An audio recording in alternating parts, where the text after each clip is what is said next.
Hi friends, good evening all. Welcome to Apoorva Vantalu. ఎండాకాలం వచ్చేసింది కదా, మామిడికాయలు విరివిగా దొరుకుతున్నాయి. మామిడికాయతో మనం ఎన్ని వంటకాలు చేసుకున్నా తోటకూర మామిడికాయ పప్పు మాత్రం భలే టేస్టీగా ఉంటుందండి. నాకైతే తోటకూరను చూడంగానే ఒక మామిడికాయ ఉంటే బాగుండు, పప్పు చేసుకొని తినేసేద్దాం అనిపించింది. నా ఫేవరెట్ ఈ పప్పు. అంతే టేస్టీగా కూడా వండుతాను. మాకు కూడా వచ్చు అంటారేమో మీరు. ఒక్కసారి నా ప్రాసెస్లో ట్రై చేసి చూడండి, చాలా టేస్టీగా ఉంటుంది. దీనికోసం ఒక కుక్కర్ని తీసుకొని ఒక టీ గ్లాసు, పెద్ద టీ గ్లాస్ తీసుకున్నానండి నేను పప్పు. చక్కగా కుక్కర్లోకి ఆ కందిపప్పుని యాడ్ చేసేసుకోండి. దీన్ని వాష్ చేసుకోవటానికి ఫస్ట్ ఒక చెంబు నీళ్లు వేసుకుంటున్నాను. 2-3 సార్లు చక్కగా ఆ కందిపప్పుని వాటర్ని మిక్స్ చేసుకొని వాష్ చేసుకోండి. అలా వాష్ చేసుకుంటే మనకి కందిపప్పు మీద ఏమన్నా కెమికల్ ఉన్నా కూడా చక్కగా పోతుంది. అలా వాష్ చేసుకున్న తర్వాత ఆ కందిపప్పులోకి మీరు పప్పు పల్చగా తినదలుచుకుంటే ఆ గ్లాస్ తోటే 3 గ్లాసులు నీళ్లు వేసుకోండి. లేదు అనుకుంటే 2 గ్లాసుల నీళ్లు సరిపోతాయి. నేనైతే 2 గ్లాసులు యాడ్ చేసి ఒక అరగంట మూత పెట్టేసేసి చక్కగా నానబెట్టుకున్నాను. అరగంట తర్వాత తీసి చూస్తే చూడండి, పప్పు అనేది ఎంత బాగా నానిపోయిందో. పప్పు అరగంట నానితే మనకి చాలండి, చక్కగా ఉడికిపోతుంది. అందులో మామిడికాయ యాడ్ చేస్తున్నాం కదా, వెంటనే కుక్కర్ పెడితే ఉడకదు, అందుకని నానబెట్టుకోండి. ఇప్పుడు మీడియం సైజు ఒక పుల్లటి మామిడికాయ తీసుకున్నాను. 2 కట్టల తోటకూరని ఒలిచి పక్కన పెట్టుకున్నాను. దాంట్లో సాల్ట్ అలాగే వాటర్ యాడ్ చేసి ఒక 10 నిమిషాలు పక్కన పెట్టేసా.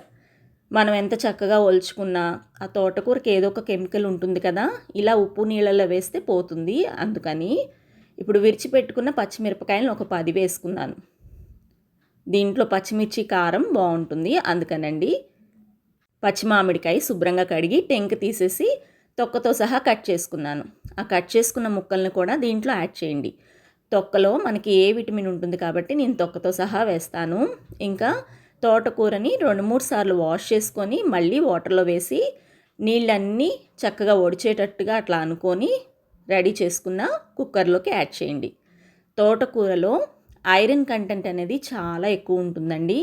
దానివల్ల మనకి రక్తం ఫుల్గా పడుతుంది తోటకూరని రెగ్యులర్గా తీసుకుంటే. సింపుల్ అండి. ఇంకా ఈ పప్పులో మనం ఏమీ యాడ్ చేయక్కర్లేదు. పచ్చిమిర్చి, తోటకూర, మామిడికాయ అంతే.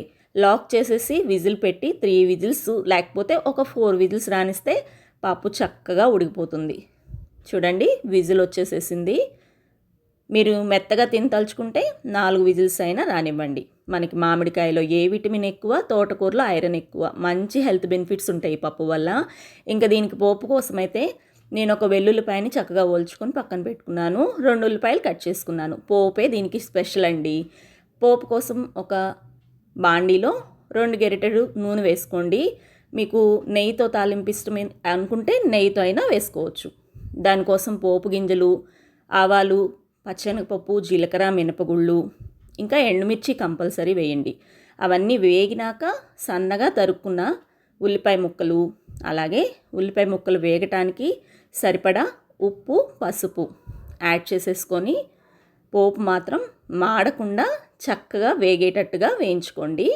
మంటని మీడియం ఫ్లేమ్లో పెట్టుకున్నారంటే మీకు చక్కగా వేగిపోతుంది. కొంచెం ఈ ఉల్లిపాయలు అనేవి ట్రాన్స్పరెంట్ అవుతూ ఉంటాయి.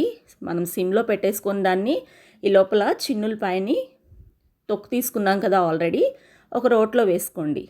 మరీ మెత్తగా క్రష్ చేయొద్దు, లైట్గా క్రష్ చేసుకోండి. అంటే పగిలినట్టుగా క్రష్ చేస్తే మనకి పోపులో వేస్తే చాలా టేస్టీగా ఉంటాయి. చూడండి, ఇలా క్రష్ చేసుకోవాలి. చిన్నులపాయ వేస్తే ఇంగు వేయొద్దండి, బాగుండదు. ఇంగు వేస్తే చిన్నులపాయ వేయొద్దు, గుర్తుపెట్టుకొని చేయండి పప్పు మాత్రం. ఈ పప్పుకి స్పెషల్గా ఉల్లిపాయ, చిన్నులపాయ ఈ 2 ఫ్లేవర్ బాగుంటుంది. అవి 2 వేగే వరకు సిమ్లో పెట్టుకొని వేయించుకోండి. చూడండి, పప్పు అనేది చక్కగా ఉడికిపోయింది. దీనికి సరిపడా ఉప్పు, కారం మీ టేస్ట్కి తగ్గట్టు వేసుకోండి. నేనైతే ఫుల్ 2 టేబుల్ స్పూన్ల కారం, 2 టేబుల్ స్పూన్ల ఉప్పు వేశాను. అవంతా కూడా మిక్స్ అయ్యేటట్టుగా బాగా ఎనుపుకోండి. వెనిపిన తర్వాత ఇలా ఉంది పప్పు కన్సిస్టెన్సీ. ఇప్పుడు కొంచెం ఉల్లిపాయలు వేగినాయి కదా, కరివేపాకు కూడా యాడ్ చేశాను. కరివేపాకు కూడా బాగా వేగేటట్టుగా చిటపట్లాడేటట్టుగా వేయించుకోండి. అలా వేయించుకున్న తర్వాత కలర్ చూడండి ఎంత కలర్ఫుల్గా వచ్చిందో, అలా వేగాలన్నమాట. అలా వేగితేనే పప్పు టేస్ట్ అనేది బాగుంటుంది. ఇప్పుడు రెడీ చేసుకున్న పప్పుని దీంట్లో యాడ్ చేసేసుకోండి. ఇలాగా ఈ ఫ్లేవర్ అనేది ఉల్లిపాయ ఫ్లేవర్ ఉంటుంది కదా, అదంతా పప్పుకు పట్టేటట్టు ఒక 4 to 5 మినిట్స్ మిక్స్ చేసేసుకోండి. కానీ ఎక్కువసేపు పోపులో ఉడకనివ్వద్దు. అలా మిక్స్ చేసుకుంటేనే చాలా టేస్టీగా ఉంటుంది. 4 to 5 మినిట్స్ అలా మిక్స్ చేసుకున్నాక ఇంకా స్టవ్ ఆఫ్ చేసేసేయండి. అంతేనండి, కమ్మటి మామిడికాయ తోటకూర పప్పు రెడీ. మీరు కూడా ట్రై చేసి మీకు ఎలా వచ్చిందో నాకు కామెంట్ బాక్స్లో తెలియచేయండి. ఫస్ట్ టైం మన వీడియోస్ చూస్తుంటే ఇలాంటి మంచి వంటకాల కోసం డెఫినెట్గా సబ్స్క్రైబ్ చేసుకొని బెల్ ఐకాన్ ఆల్ అని ప్రెస్ చేస్తే నేను పెట్టే ప్రతి నోటిఫికేషన్ మీకు వస్తుంది. వీడియో నచ్చిందా? నచ్చితే లైక్ చేయండి. మీరు ఇచ్చే లైకే నాకు ఎంకరేజ్మెంట్ అవుతుంది ఇలాంటి మంచి వంటకాలని పోస్ట్ చేయడానికి. అలాగే మీ ఫ్రెండ్స్కి, ఫ్యామిలీకి ఈ రెసిపీని షేర్ చేయండి. Thank you for watching. By.